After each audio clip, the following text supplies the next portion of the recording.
ओंजळीतील शब्द फुले या यूट्यूब चॅनलमध्ये आपणा सर्वांचं सहर्ष स्वागत। संकल्पना आणि मार्गदर्शन प्रख्यात व्याख्याते शिवाजीराव पवार सर, निवेदिका शीतल कुलकर्णी।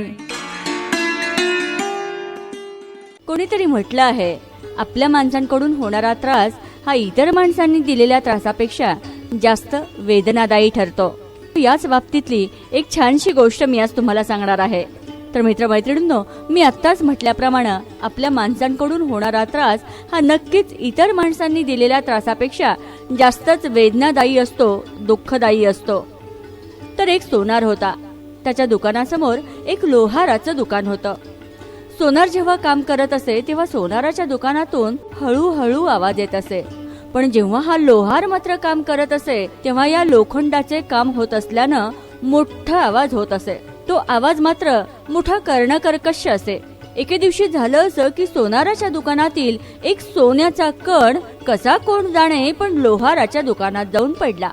त्या सोन्याच्या कणाची भेट एका लोखंडाच्या कणाशी झाली। त्या सोन्याच्या कणानं लोखंडाच्या कणाला म्हटलं, दादा, आपलं दुःख खरं तर एक समान आहे। आपल्या दोघांनाही आगीत तापवलं जातं, हातोड्यानं ठोकलं जातं, पण मी तर बाबा हे सगळं गप्प बसून सहन करतो। पण तुझं काय?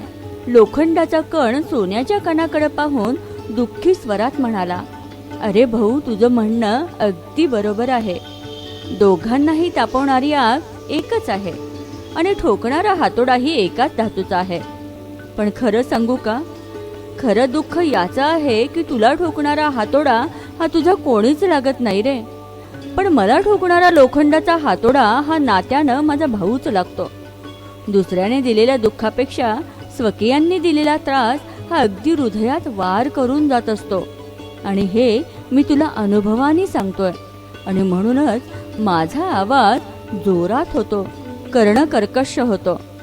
तर मित्रमैत्रिणींनो, आपल्या भावनिक नात्याला जपत असताना आपल्या रक्ताच्या नात्याला सुद्धा जपायला पाहिजे। या छानशा विचाराबरोबरच आपणा सर्वांना आजच्या दिवसाच्या मनपूर्वक शुभेच्छा।